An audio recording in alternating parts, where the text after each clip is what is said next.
What's going on, everybody? What's going on, David?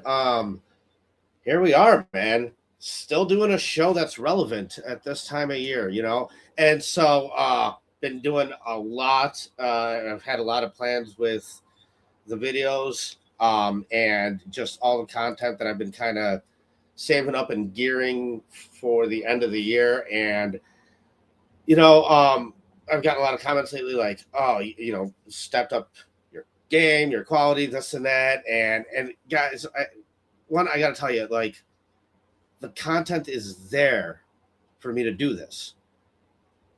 It's not happening during a 5-win season, right? Like, because the moments are there, because the success is there, it's why it's so much more enjoyable to relive those moments, because there's so many more of them rather than like that, first quarter 60-yard rushing touchdown by Fields that in a game that you lose. Like, it's just different. So it's different. It's a little bit more meaningful. And I think that, that's a big reason why people enjoy it a lot. And it motivates me to make sure that it's done well, done right, with good quality video and stuff like that. And so I'll do that, man, and I will put more effort into the videos, David, but I want to keep it real with everybody when it comes to these live shows. I don't know if we're taking a step up here anytime soon. So I wanted to open up the show with this, like, David, without any further context, was the sacrifice worth it?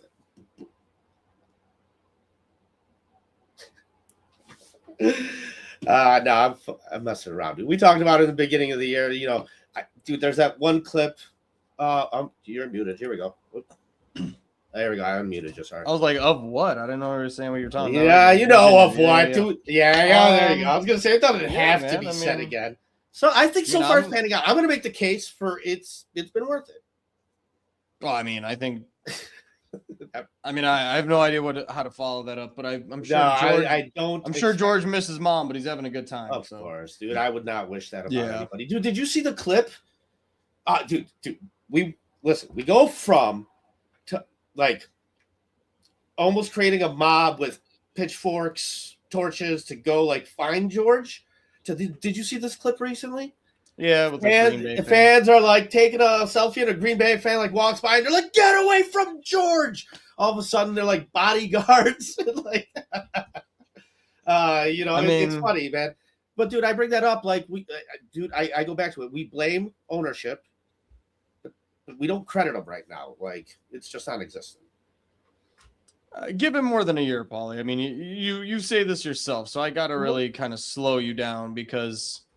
This looks genius right now, but you thought it was genius when Matt Nagy was coach of the year. So give it more than a year. I think if we see some consistency, we can say, like, for sure they found something in the secret sauce, but I don't know if we can credit George right now. Like, Ryan Poles is still pretty fucking stupid. This defense has no players. The best player, I was going to ask you this actually today, and then, go from there. But yeah, I don't know if I think that's a bridge too far. It's a cute video. It's a funny video. George can have his little moment, but he's not just like forgiven and forgotten for the last 30 years of fucking average mediocrity bullshit that he's put us through because the Bears had a miracle season this year. It's just not the same. David, I can't argue that. That's a totally fair statement. You're right. It's interesting, like, being able to go back to the start and having all this content and kind of going through it, and it's like, dude, I found this one clip and I had to put it in the video because to me it was so interesting. I try and read people's body language here and there and whatnot. It's after the second loss, 52-14 against the team you just left. They're rolling. You're 0-2, and he's sitting there at the table. I know they have like usually like a red light on the camera when it's on. I don't know if he was just like zoning out. It almost looked like he didn't even know the camera was on. It's just shit, dude. He looked like his eyes were like twitching a little bit. Who's he? Ben Johnson. Oh, okay. Sorry.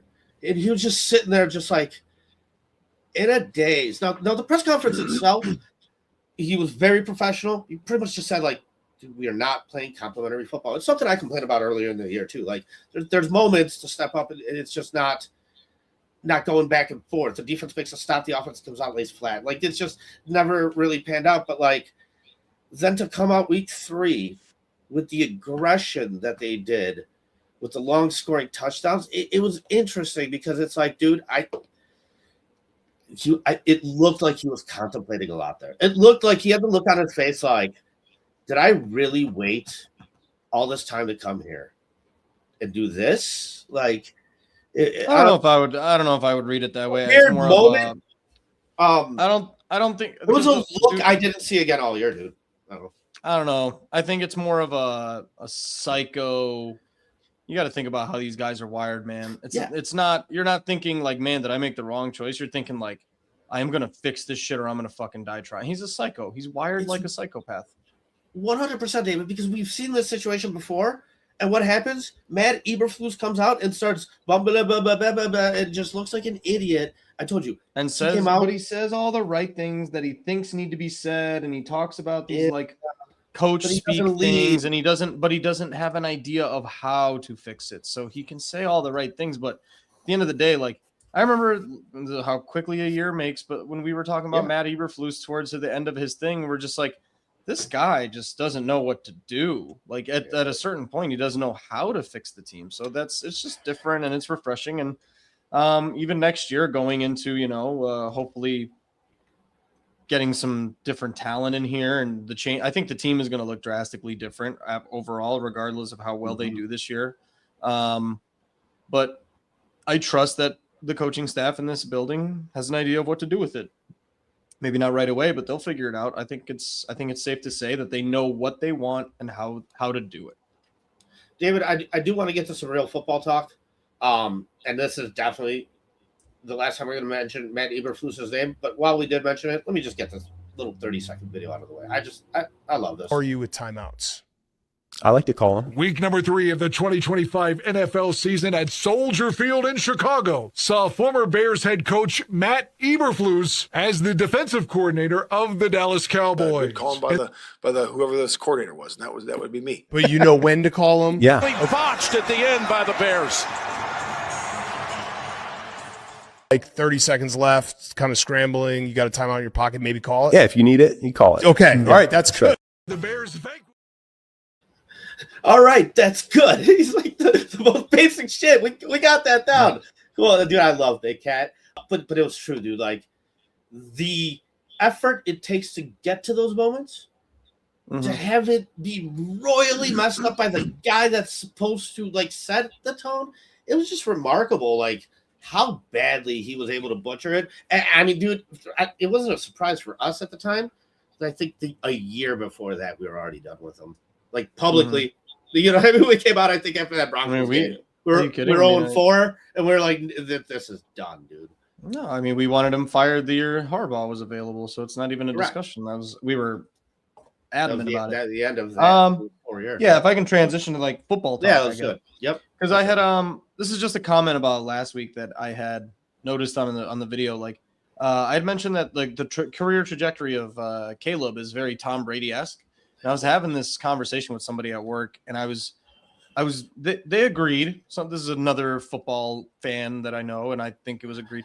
I actually did the research to kind of figure it out. So Tom Brady rookie year, like didn't play really. He played like 3 snaps. His second year was when he took over for Bledsoe, right? I think after week 3. And then his third year in the NFL was his first year starting. Okay. So I'm just going to use the second year when he took over as a comparison. And the third year, which is when he got his full starting year, right? I'm going to give you these stats, and these are eerily similar. Now, I'm not saying they're going to be the same player. I'm not going to say that they're going to have the same career. But even if Caleb is like 85, 80%, 75% of the quarterback of Tom Brady, and again, I'm not saying that they're good, that they're similar talent-wise. I think that they just have the same factors of them, right? Like Caleb's excellent in what is this? This was what Tom Brady said. He praised Williams' elite talent potential, noting areas of growth like accuracy, similar to how he himself developed, and acknowledged that Williams' motivation to chase his legacy, calling it a good source of a drive. But he more or less compared kind of career paths. And also like, and that's what people were saying. They're like, he's nothing like Brady. It's not play style. trajectory. Yeah, we're not talking about that. And quarterbacks nowadays are just not the same as quarterbacks used to be. They're just built differently, right? They're faster already and they come in more football ready. So first year of Tom Brady's career, 2843 yards, 18 touchdowns, 12 picks, 63% completion percentage, and had 3 comeback drives. Okay. First year of Caleb, 35-41, 20 touchdowns, 6 picks, half the picks. Caleb's already the record holder of least picks in 1,000 throws. So isn't it amazing? That's He's like Rodgers level with that, dude. It's good. Yeah, you think the perception of him in terms of his picks and how he throws them is, I think, a little bit skewed with the results of it. And then 62% completion percentage, 63 versus 62. Caleb had 1 game-winning drive in his rookie year, and then the rest were, he had the drives, they just didn't go his way, right? I mean, correct. Yes. He was doing it. And that's where I think like the similarities kind of start for me, where I remember just this is what he's great in 4 minutes. He's great in 2 minutes. He's great with the ball in his hands in clutch time. How it ends and how it finishes is a different story, but it is what it is. And then Tom Brady's first full year starting, 37-64, 28 touchdowns, 14 picks, 62% completion percentage, and had 5 fourth quarter comebacks.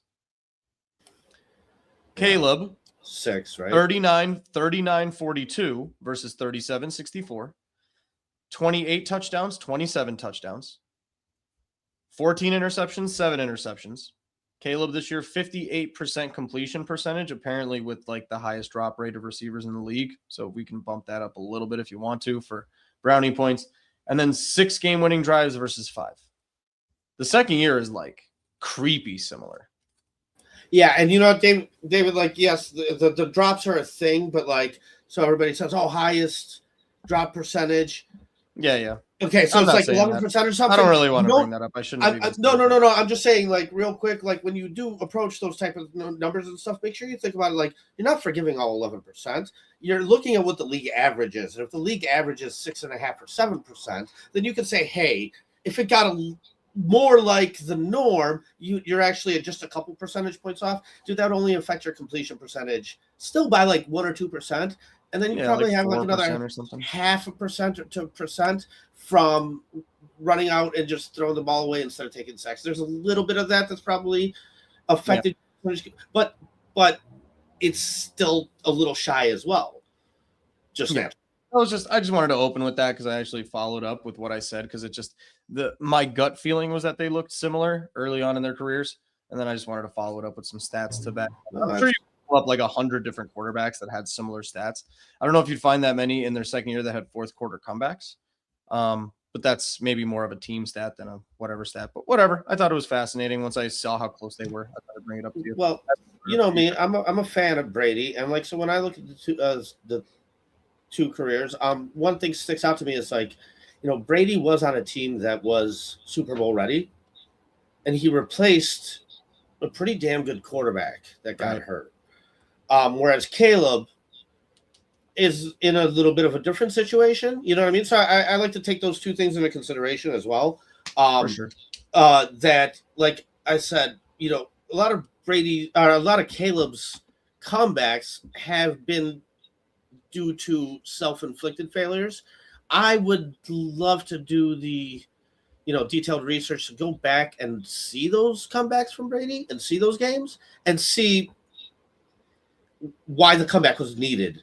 You know what I mean? Like, because there's different scenarios and stuff like that. Like, if you're going to toe with teams, like, still come back. I don't know. It's just different moments. In big picture, it's all meaningless, right? So, he could do it. He passes it, check mark, whatever. I just, I like to dive in a little. Yeah. I guess second football conversation. I was just curious because I think we're going to have differing opinions on this.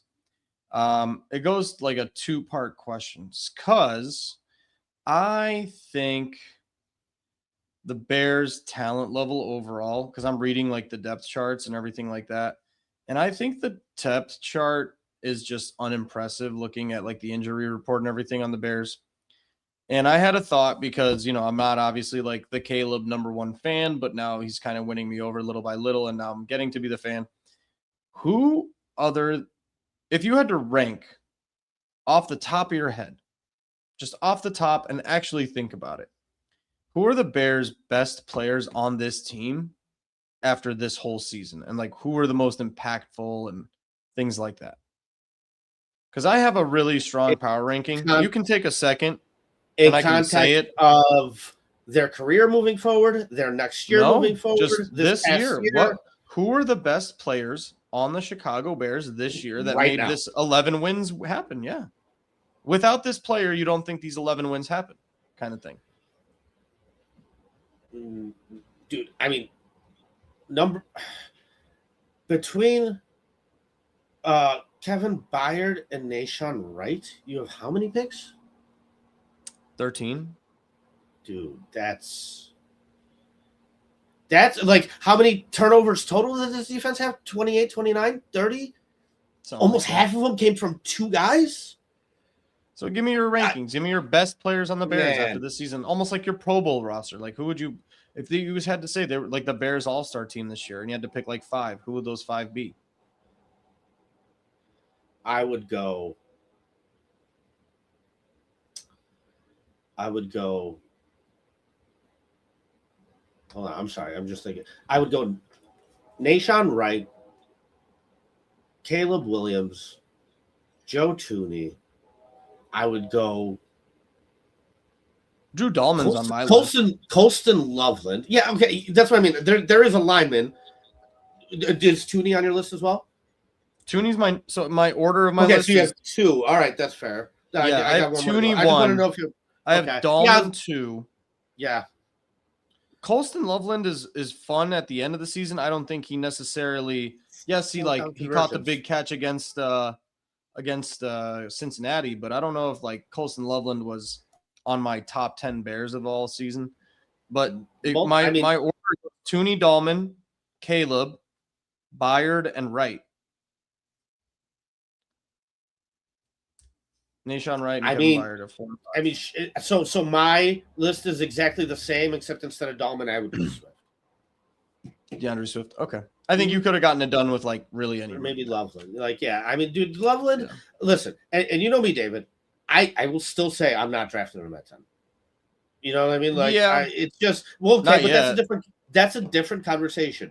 Yeah. Looking at the season, talking about best player right now, talking about impact right now, he was absent the first 4 games. He lost 2 of those games.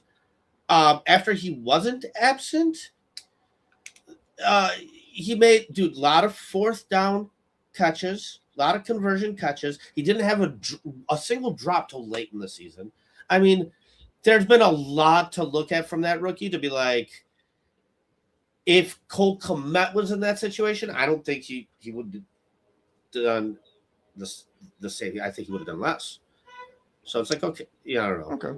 Yeah. Yeah. My point in all that is generally to say transitioning into that.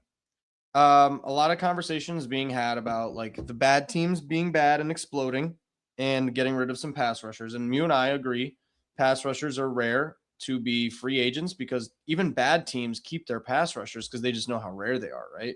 You don't like rebuild and then like everybody said, I already forgot his name because he was so bad on the Giants this year. Was just the number 1 overall consensus pick. Abdul Carter. Yes. Is it Abdul Carter? Abdul Carter was the absolute number 1 undebatable pick, and everybody was saying that people are stupid for not taking him. Somebody like Carl's Michigan man, Mason Graham, right, was like an absolute top 10 demon. And that is to say, like I think Mason Graham had a slightly better season because he was next to Myles Garrett and maybe helped Myles Garrett get some extra sacks. But even then, 2 top 10 defensive linemen, like we said, right? And even those guys did not shake out or pan out as well as we would have liked. Saying that, I heard, and I sent you a video about potentially a Max Crosby trade. I think he will be dealt somewhere. Myles Garrett, maybe. I doubt it. The money probably won't make sense to most teams. I don't really know if any other team is going to lose a pass rusher, but what are your thoughts on Max Crosby and trading for him overall and trading future assets? Because I think it's going to be similar to like a Caleb trade where it's some version of 3 first-round picks, right? Like a first, a player that's worth a first or a second, and then like a second-round pick on top as a bonus. And so what are your thoughts on that? And I'm curious what you think. Okay. I love me some Max Crosby. He's 28 years old. I mean, dude, you're talking about a high level player with a high motor, dude. Like, there is very little concern about Max Crosby other than he plays with a crazy edge, which, 2 years ago we didn't have the locker room for, dude. Like, that's the only angle you can take other than that, dude. He is as solid as a player gets. I saw it pop up on Twitter where it's like, what would you give up for him? And my response was my left nut. I mean, I don't even think I need it anymore. But realistically, what you laid out, I'm already shaking my head no. Because, dude, like Brian Burns got traded for a second, right? Yeah. Dude, you know how badly... No, I think a first and a second. Oh, a first and a second. Okay, I think so. Something around those lines. I would do max 2 firsts. I don't even like that. I like a first and a second. And would I toss a player in there? I guess.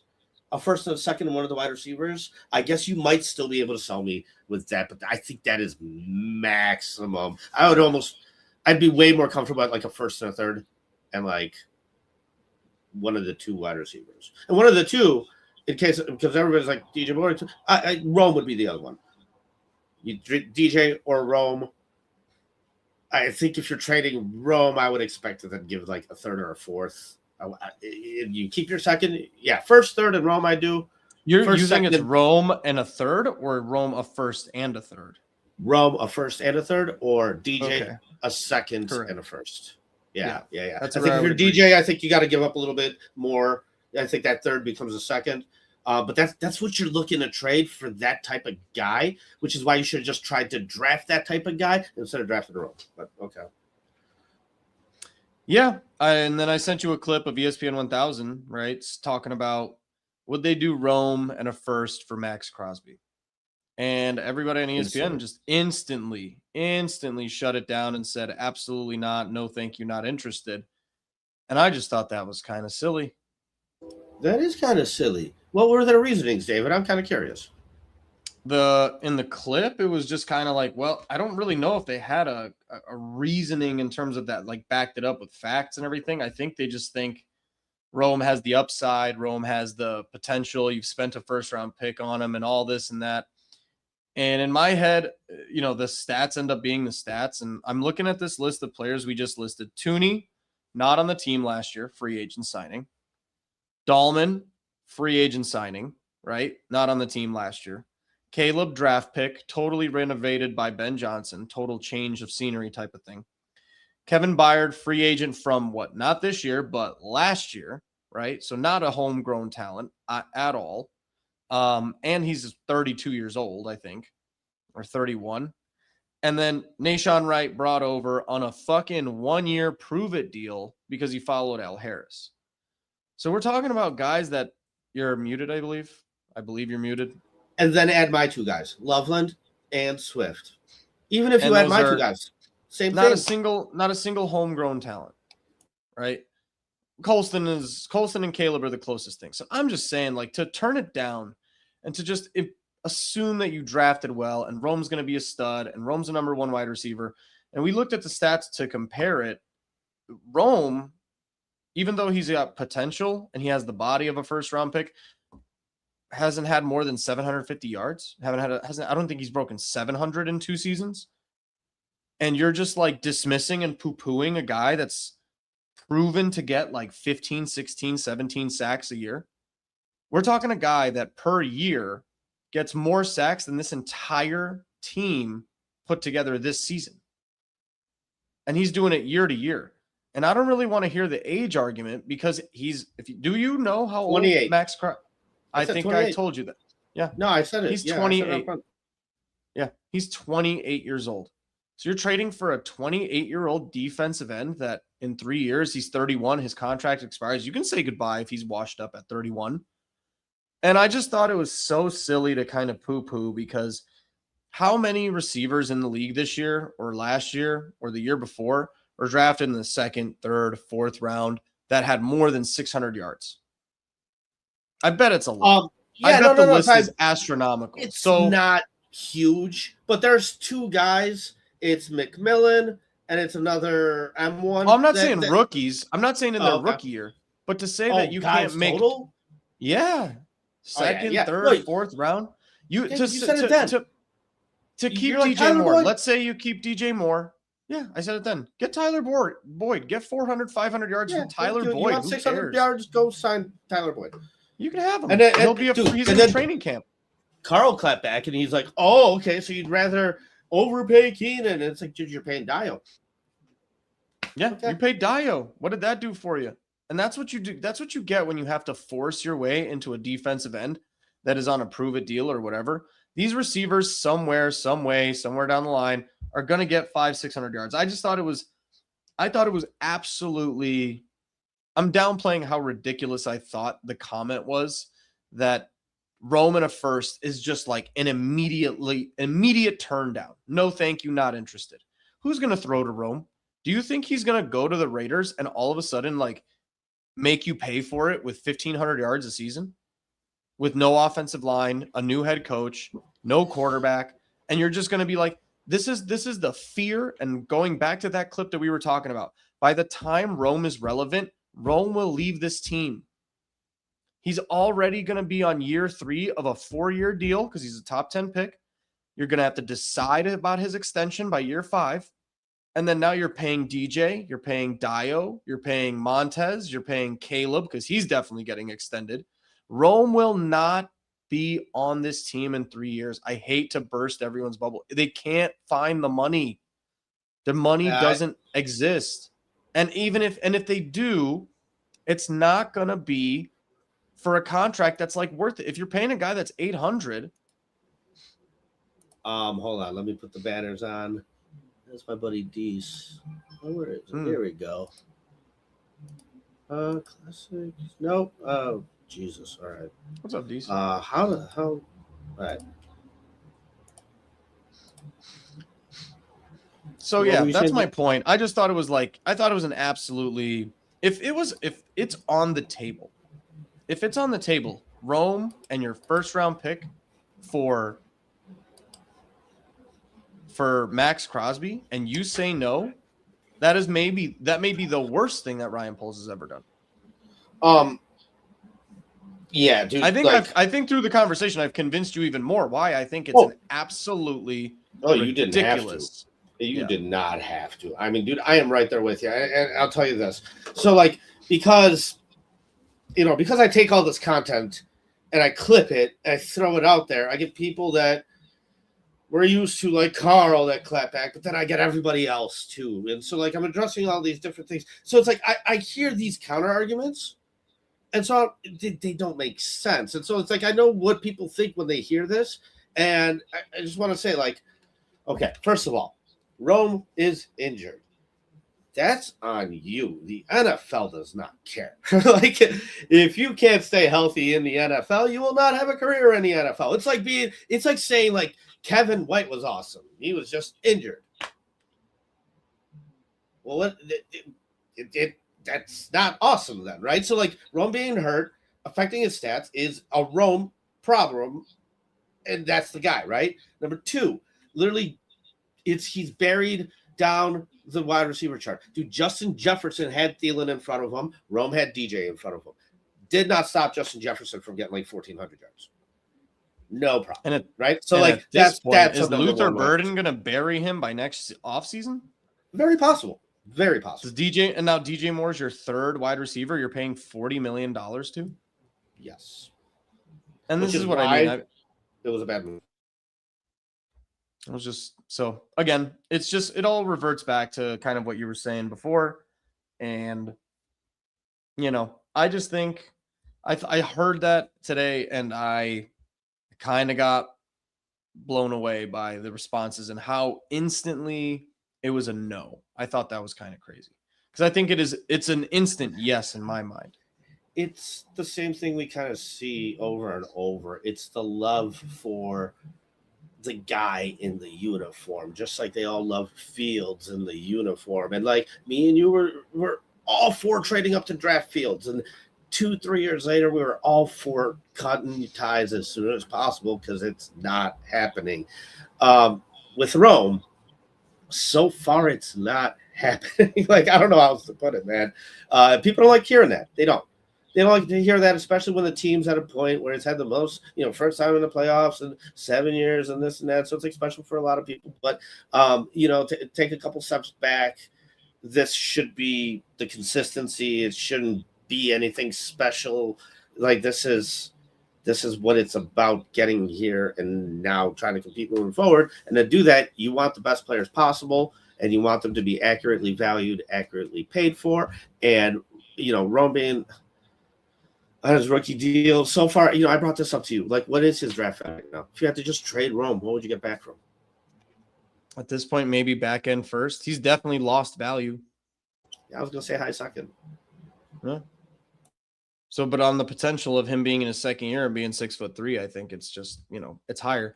But again, if you're trying to keep this momentum going of how this season went and how this offseason is going to go, bringing in 6 new defensive starters and none of them being a superstar, back to your list: Tooney, Dahlman, Caleb, Byard, Wright. Where does Max Crosby fit in? Instantly.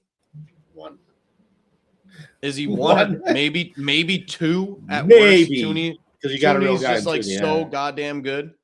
So to say, like, for a guy that in this season, where would you have Rome? 15th, 20th, most important. Well, wait. There's 22 guys starters, right? Yeah. Are there 2 guys worse than Rome? Yes. Hold on. Yeah. Okay. I would have Rome. 15. I would have Monungai. Between 12 and 15. I would have Monungai over it. Monungai's more important.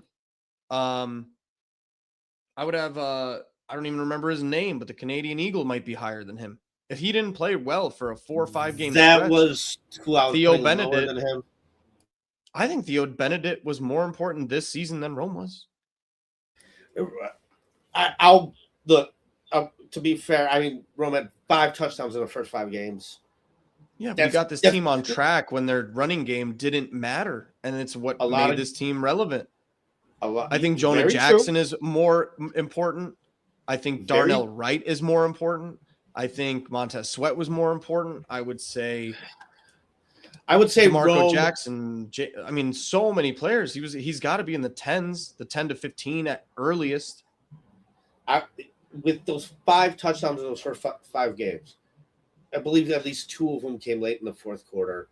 Sure. Like there was moments that Rome impacted that, like, Theo Benedict has no business coming. That's so like again, because it's just a thought experiment and what I thought. So it was my thought experiment of just I thought it was. No, I would absolutely trade him in a heartbeat, and I would say good luck in Las Vegas. See you later, man.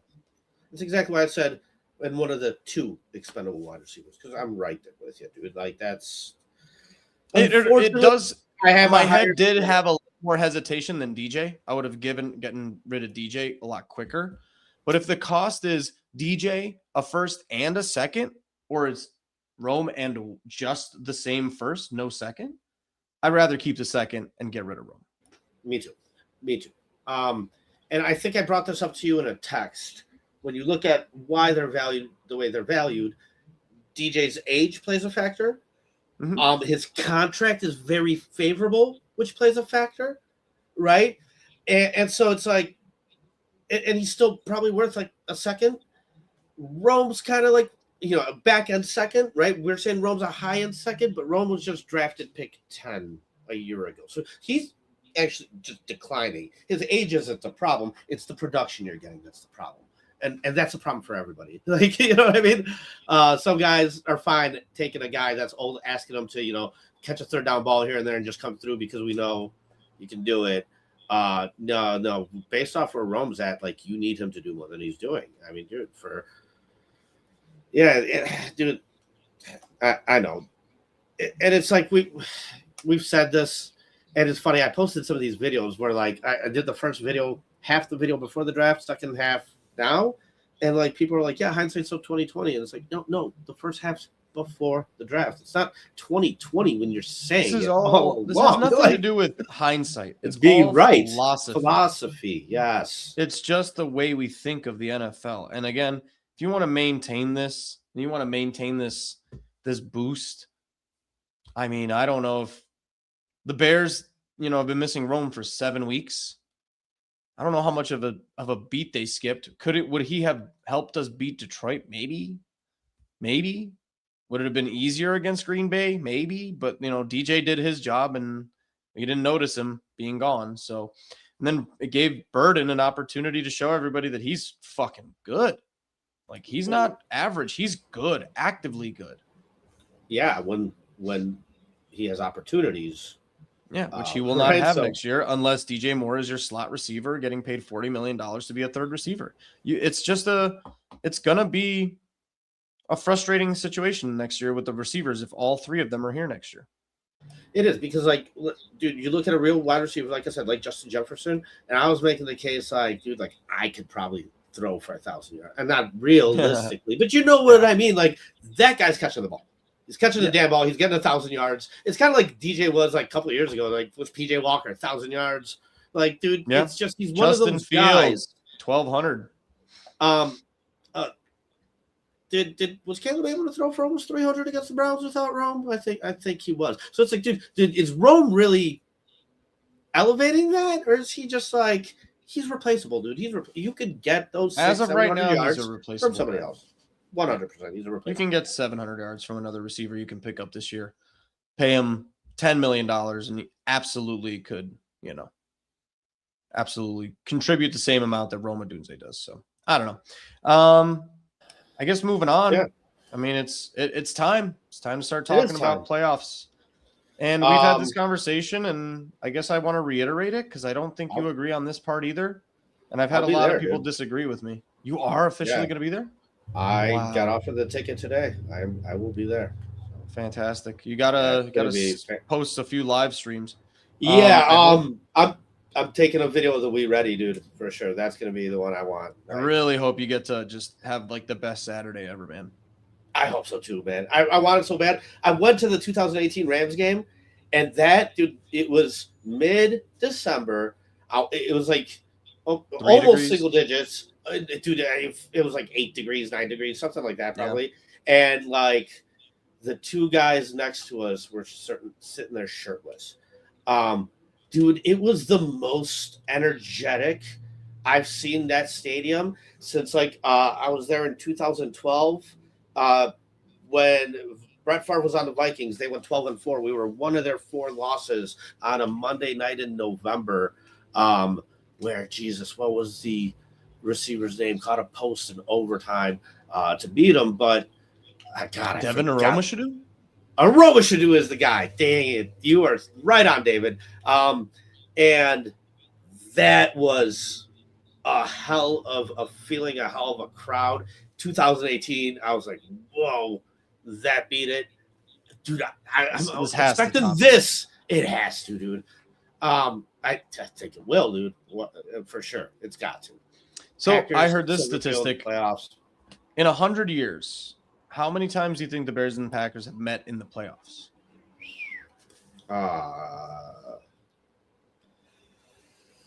35. Is that high? 3? This is going to be number 3. No. You're telling me 2010? I got to double check this. And there's one before. No, what? I got to double check it now that you said 35, but I thought I was going to say a number like 30 also. You know what, David? I saw in that first matchup, the first time when we were both, what, were we 9-3 each? 9-3, I believe we were both. It said this is the first time these two teams have met with this record since 1939 or some shit. So they've never met in the regular season. 9-3 since 1939. That probably is 41. Yeah, I believe it. 1941. Wow. 2010. When we remember, this is the 3rd time ever the Bears Packers play in the playoffs. Thanks, dude. We got shitty ass people like you to watch us too. So, Probably Packers fan, dude. I'm Whatever. drawing the heat tonight. I was expecting. I'm like, dude, they're gonna come in talking shit left and right. So I don't really care. But isn't that fun?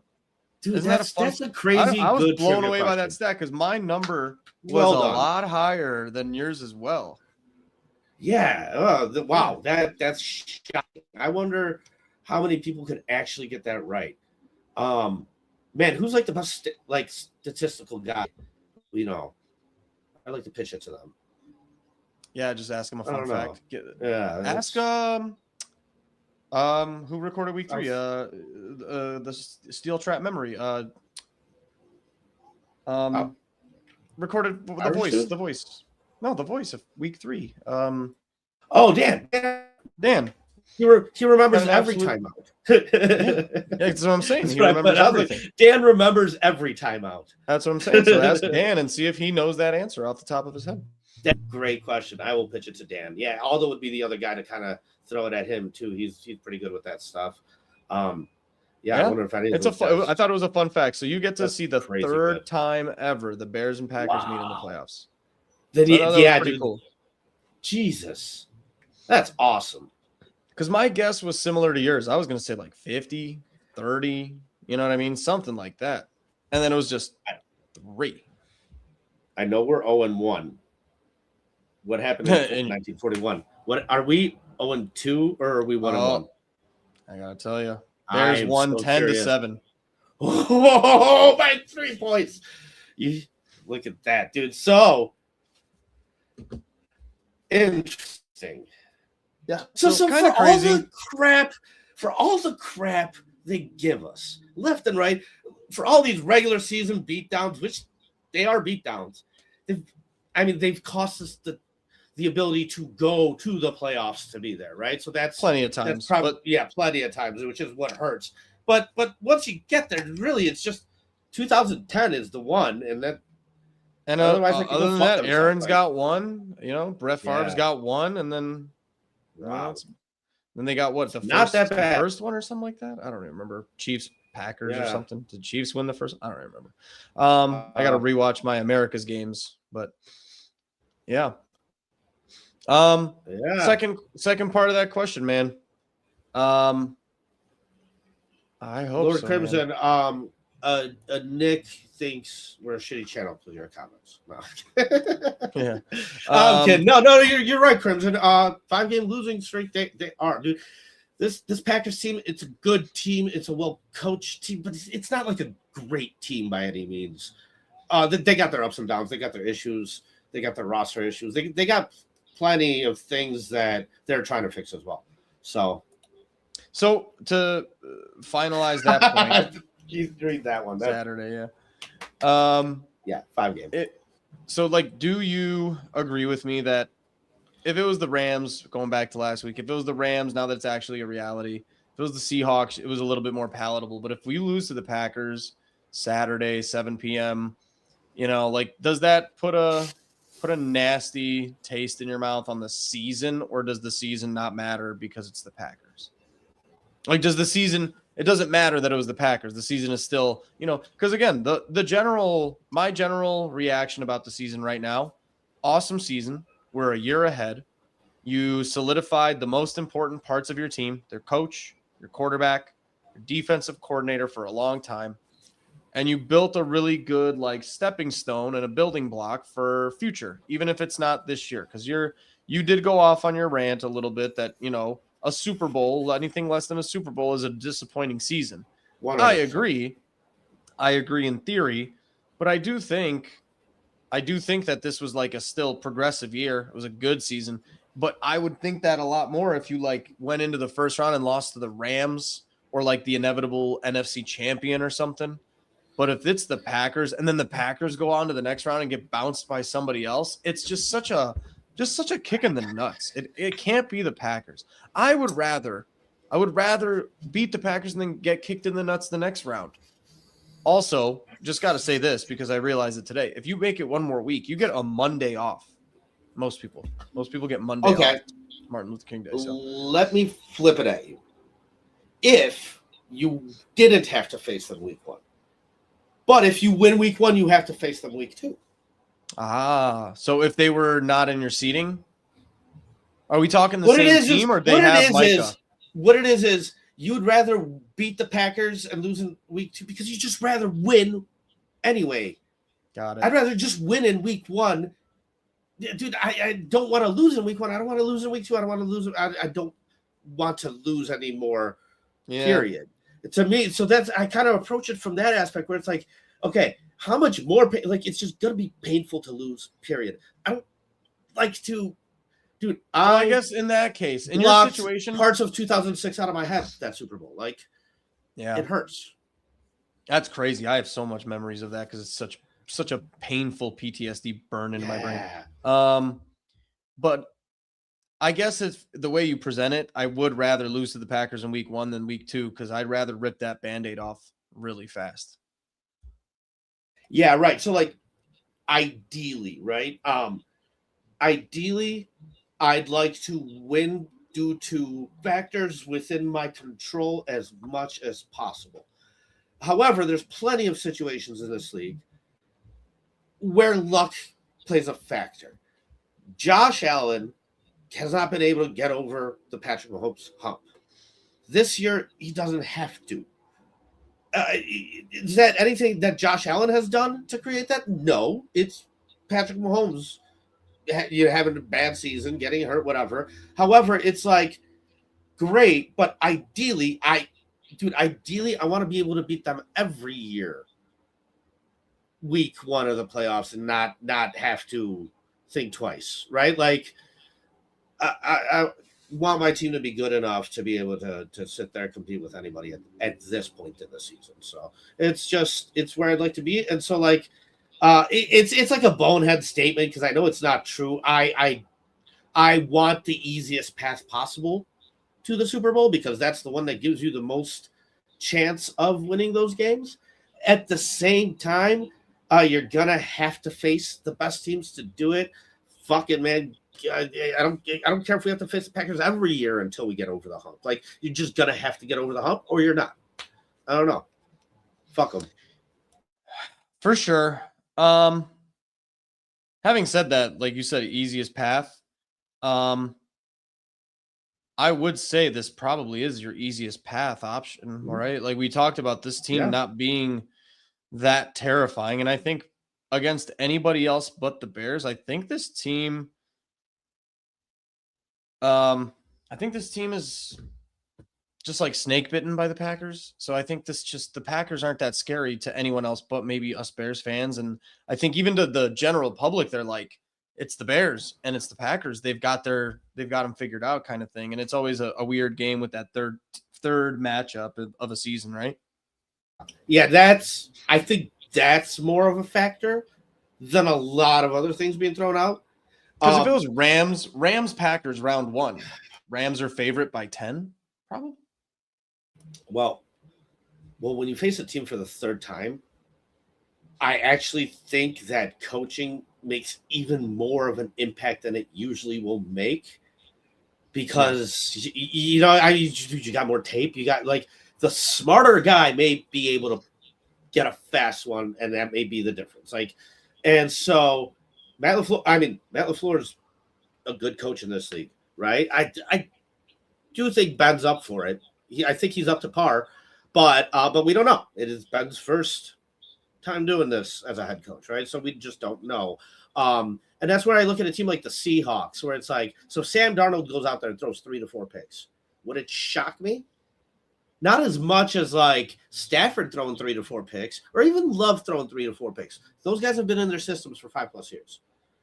Like, Sam Darnold's there his first year.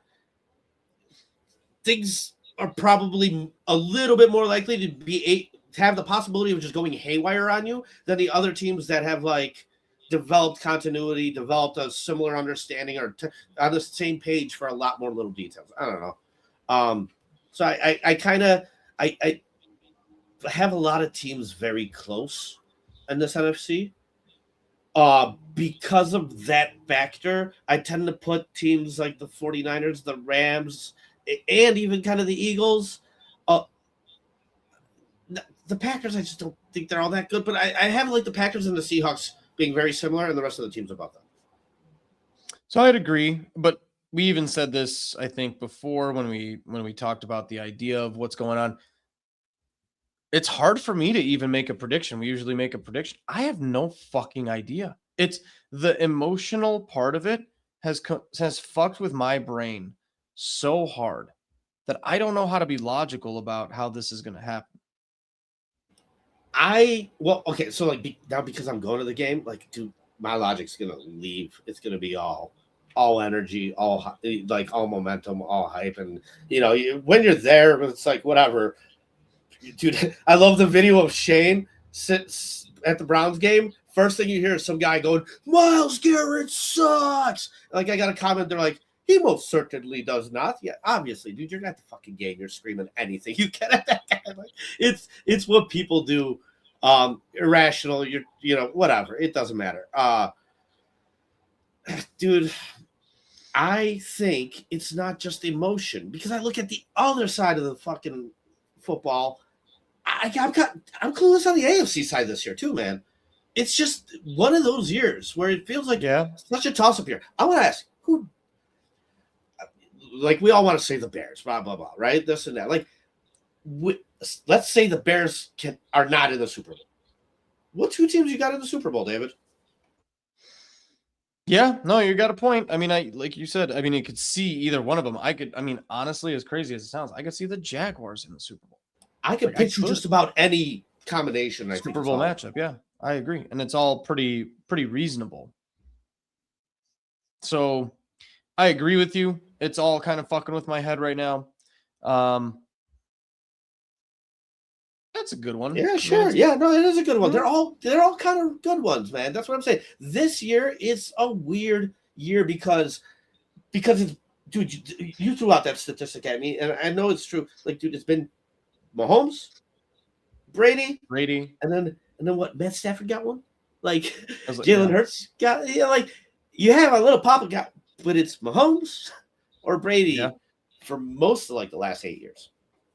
It's not that this year. Yeah. So I do, we did this thought experiment with Brian back when we were matching up with the Packers. And at the end of the day, you just got to think about what the skill positions are and where you're better or worse. Like, I think we can still agree Love is the better quarterback. It's getting closer every week, right? The gap is getting closer, but Love is definitely still edging that out. Yes. The offensive line is in favor of the Bears. I would say at this point, I like the Bears running backs better than I did the Packers when we did this thought experiment with Brian. Because the first time we did it, we said Packers running backs are better. I like the combination of Josh Jacobs over DeAndre Swift. Yes, Josh Jacobs is better. But the two of Monangai and Swift versus Josh Jacobs and whoever, I almost like the Bears running game better. Yeah. If they're all healthy, the receivers on the Bears side are better. There it is. We only have the two, like one of them is hurt. And everybody's on the injury report, by the way. Yeah, I know. That's what I'm saying. It's like, yes, those two, sure, but it's like, but if we're even gonna go one after that, I mean, I don't know who the Packers depth is, but I know who ours is. It's the guy that got 1 carry, 2 carries. Like, it's not great. So like Monangai, Swift have really taken on the load, and it's impressive. I did not expect it. It's impressive, and they've not only taken on the load, they've produced with it. Good job to them. Created by the offensive line. David, I love it. It was like week 3 or week 4. It was one of those 2 weeks. We were either 1 or 2 or 2 and 2, and you're like, what are you most impressed with? And you said specifically, you're like, specifically the run blocking from the offense, and that just like kept going for. After that, the whole year, dude, we were spot on with that comment. I do really wish, and I hope for Ben Johnson to get one. And that's the other part of it is like Matt LaFleur, his record like without Aaron Rodgers is not stellar or outstanding in any way, shape, or form. But I do want to say, like, I really hope for Ben Johnson he gets one of these victories in like a clutch situation. I do want him to kind of outperform. And that's kind of my X factors. Is Matt LaFleur's experience edging out Ben Johnson's like innovation and opportunity here? I wonder how that's going to shake out. I think our staff as a total is a better staff. I agree, but I don't know if the moment is too big for Ben Johnson in his very, very first year. We don't know. Yeah, we don't know. I really hope the best for him. So I want to say two things. I know we're coming up to an hour here. I just wanted to. What's up, dude? Hey, dude. Prometheus, member, nice. Thank you, dude. Definitely one of the people that always watches our stuff. So yeah. David, always so consistent. Thank you, man. You named the 5 most impactful positions. You also stated that even like we even added my 2 that were different. So top 7 between both of us, they're all 1 to 2 year guys. Dude, they're all 2-2 against the Packers. That is what Caleb is right now. He is 2-2 against the Packers. Ben Johnson is 1-1 against the Packers. They are 500 against the Packers. We, as a fan base, and you said it too, as a fan base, have a lot of history, a lot of issues. Watching a lot of Caleb PTSD. Watching Caleb in these early press conferences when they were talking about it, like before.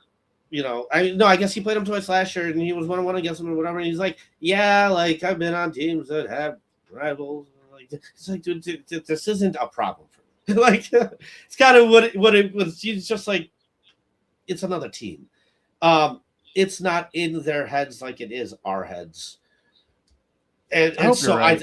I do. So for me, it's super important. I think it's way more important looking at guys like DJ Moore who sit there and have played in this league for, a good handful of years. It's the first year he's had more than 10 wins. It is the first time he's sniffing the playoffs.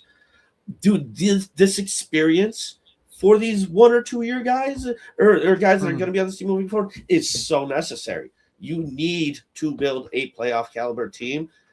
If you get knocked out of the playoffs or whatever, it's still good to get playoff experience under your belt because that doesn't really hurt you. It only gives you you only come back hungrier or more ready. Like it is what it is, but you want it. You want to be here. You want to be here, period. No matter what happens. You're talking me into being optimistic, man. I was already predicting a win, but you're talking me a little bit up, a little more. Number 2. And then number 2. Oh, your point? Yeah, what number 2? You talked about having Brian on. We had him on before the first Pack matchup. He threw out a scenario where he's like, man, we're sick of getting bounced in the first round. If we get bounced in the first round again, arrogant piece of shit talking like he's making the playoffs, which they are making the playoffs. I guess he's right, but that is how conceited this whatever. He's penciled in to the playoffs. If he gets knocked out of the first round, Matt LaFleur might be on a hot seat. And this was before we faced him the first time. And it's like, I don't want Jim now fast forward. Oh, no. That's my conversation with Brian. He's like, if there's any time to get rid of him, it is now. Yeah. And that's exactly where I was going to go with this. So it's like, 1, you could potentially trigger a collapse. But 2, they have the opportunity to get a fucking real coach there, dude. And that scares the shit out of me. That scares the shit out of me a little bit. It would suck because that would be the move to make. 100%. Yeah. I will say, though, all things said, dude, and I think this is almost lost in the shuffle because we're so invested right now. Every fan, I don't think one person I have spoken to, I don't think I've heard once just take a step back and go, dude, we get to watch a playoff game of our own team for once. Like it's just so fucking great. In my years of going to the games, this is the first playoff game we haven't been in the playoffs since 2018? And then 2012, 2010, 2006. Yeah. So like this 5 is times in our 30s, we get to just watch a Saturday night Bears playoff game. And there might be more to come, but I just want to take a step back and just be so happy. Just so happy to like enjoy this. And fuck Green Bay. 2020. We didn't make the playoffs in 2020 with Mitch. What? Oh, we did. 2018. Did we? Yes, we did. That is correct. Oh man. Knocked out right away. But yes, we did.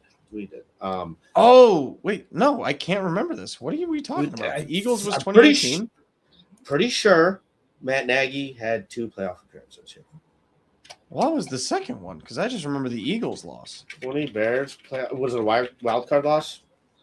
Eliminated first round by New Orleans Saints, losing 21-9 January 10th, 2021. Was that the 8-8 record? Eliminated by the Saints. Who was number 83? The guy who had the Mitch bomb drop in the wild card game. Oh, was that Javon Wims? Wims. No, yeah, I think it might have been Wims. It was, and then the guy who punched C.J. Gardner-Johnson. Yes, that is exactly who it was. Yes, Javon Wims. Am I thinking this right? Am I remembering this correctly? I believe you are correct. Or it was like one of those other like 4 or 5 string wide receiver guys. But like I said, they still like kept him after that. It was weird. It was a young CJ. Whereas like Jade Walker, that's the opposite, and you cut Tyler. That's when we were talking about. We're like, you kept this guy on the team. The team's done. Like, you talk about accountability, and like you're just done. Prometheus is the best, dude. Dude, Prometheus is great, dude. It's amazing. Guys, so like, yeah, we're at the hour here. I just want to kind of just say a couple things about the channel because it's really cool. We don't. There's certain things where like we've discussed, dude. I'm sorry. I know I keep skipping here. Let me just lay this out. I went on BCP once, and Shorty's like, "We're not going to advertise to you guys. By the way, check this coffee out." I fucking love this coffee, and I'm just like, literally right after he said, "We're not advertising to you guys," like.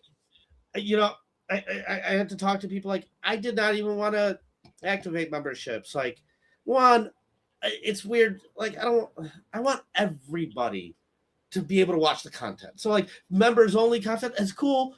You guys know you're special because dude, like, because you put up with us, like, because you keep coming back. You know what I mean? Like, it feels weird to take people's money for doing this because it just feels like we should be paying money to do this kind of thing. But at the same time, it does help. Dude, it does help everything. Putting the video together had a lot of different things. Originally, it was going to be more the same. It was going to be original audio, highlights, but the highlights, it made sure to get high def stuff. I knew it was going to be like a good video. And I wanted to take it another step further because it's like, man, I do appreciate the fan base a lot. And I know you guys want really good content. And so we went out there. We got a bunch of different content creators. And telling you guys there's a lot of drama out there. And we try not to participate. Like, dude, I got people to come together and all participate in this video. And so, the first part's out. And we have Brian for Sportscast. We have Dave on it. And we have Dan Aguirre for Barroom Network. Everybody gets to narrate like a week of the season. And guys, part 2's coming. I'm going to start working on it as soon as this is done. And part 3's coming. I'm trying to get it all done by Saturday if I can. And dude, and it's stuff like this that like it helps the motivation. It helps, it helps us try and bring our A game for you at least. Maybe if not in the podcast, at least in the videos, right? So in the podcast, we're still going to talk shit and do whatever we want. I don't care. But yes, and RIP Don Burr. It's kind of funny, man, because I did tell him to enjoy it while it lasted and whatever. But like the fact that he doesn't come around and he only does when his team's on top is a little bit cowardly. So yes, fuck Green Bay, definitely, dude. Like I said, I want to win. Period. And yeah, if you guys have not checked out that part 1, it is by far the best piece of content that that's come out of this channel for sure. It's got to go through like uploads, copyright checks. I was already in bed when I looked at it and saw it pass. I only got 10 minutes.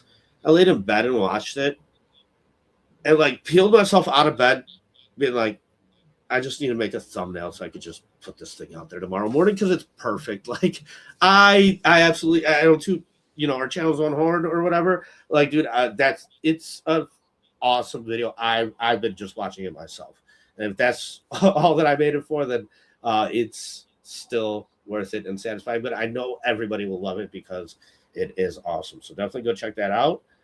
Definitely anticipate more coming. Dude, I got everything I need for the next part.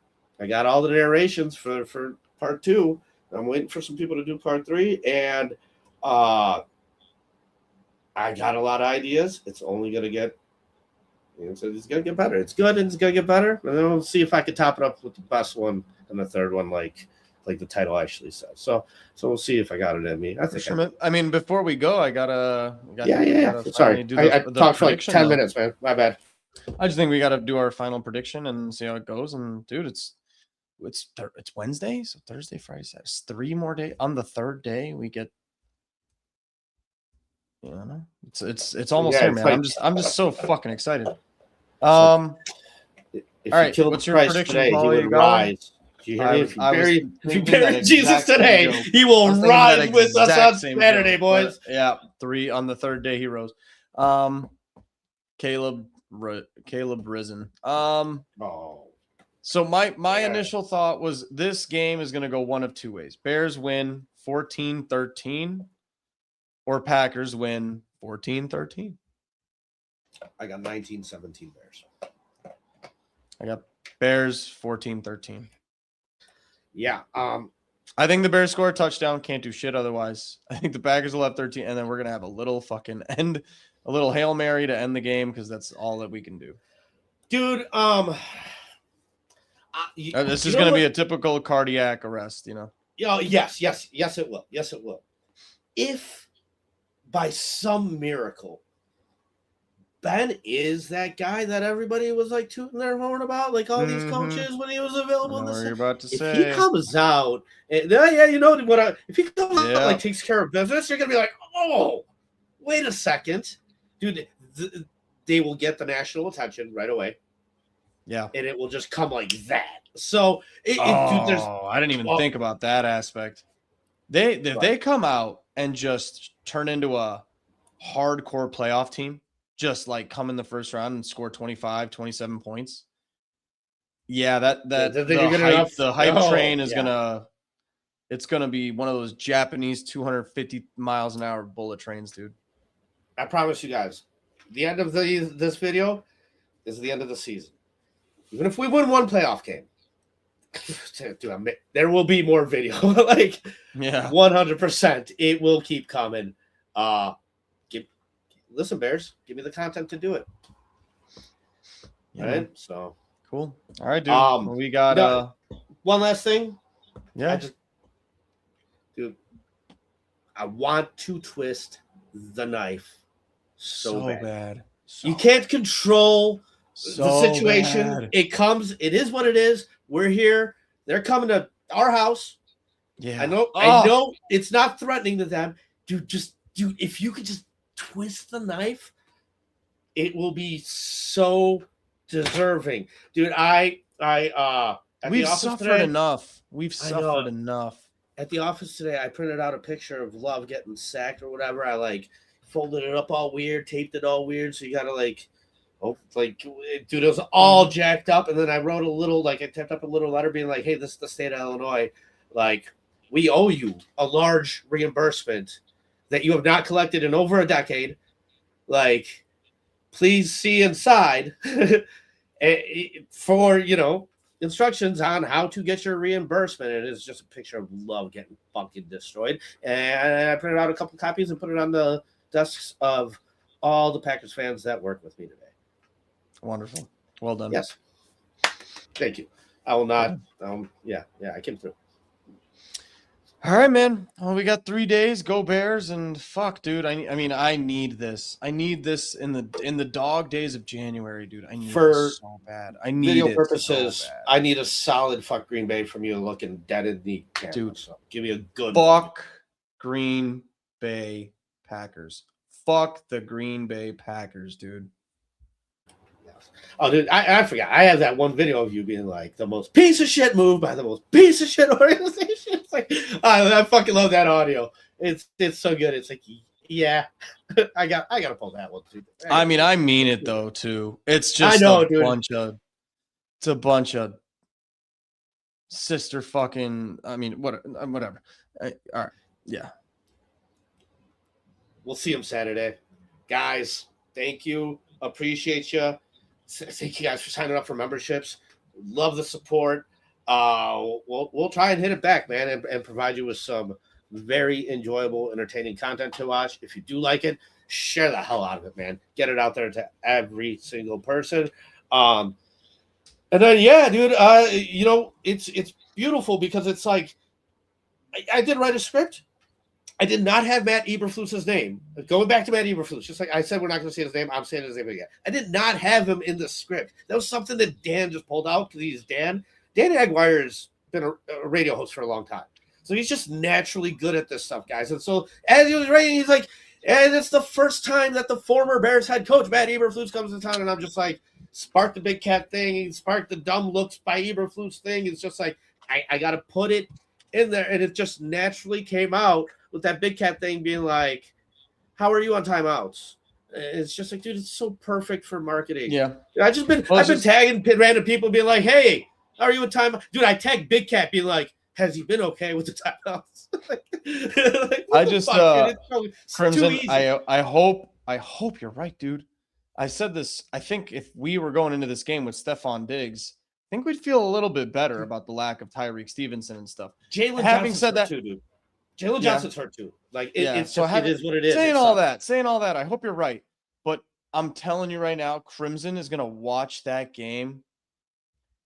Crimson's gonna watch that. We're game. not defending. And every time Stephon Diggs makes a play, if he makes a play, or God forbid, like an interception, knock on wood, Diggs is just gonna think of me so much. Crimson's gonna think of me so much. Yeah. Oh yeah. No. He's just gonna be like, fucking asshole. No, you know what you're doing, David? No. Do my brain. Speaking into existence. He has done this to me like 40 fucking times over the like decade and a half. Oh, you son of a bitch! Don't do it to Crimson, dude. Like you'll say some stupid shit like this, and it fucking happens. And it's exactly right. Yeah, I know. Damn it, dude. That is one of them. It sounds like one of them. I know him, dude. Yeah, it's not just like a guy I do this with. Like we have history. Like, this is oh god, red alert. Like, fuck, man. The warning bell's going off. Yeah, no, seeing the future. Yeah. Let's go out there and take care of business, huh, man? We want to be a real team with the fucking anything.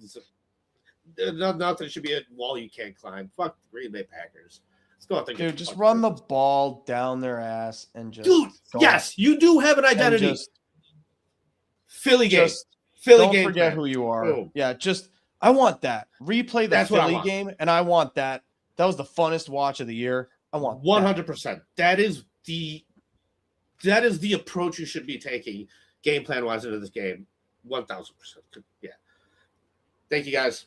Go Bears. Go Bears.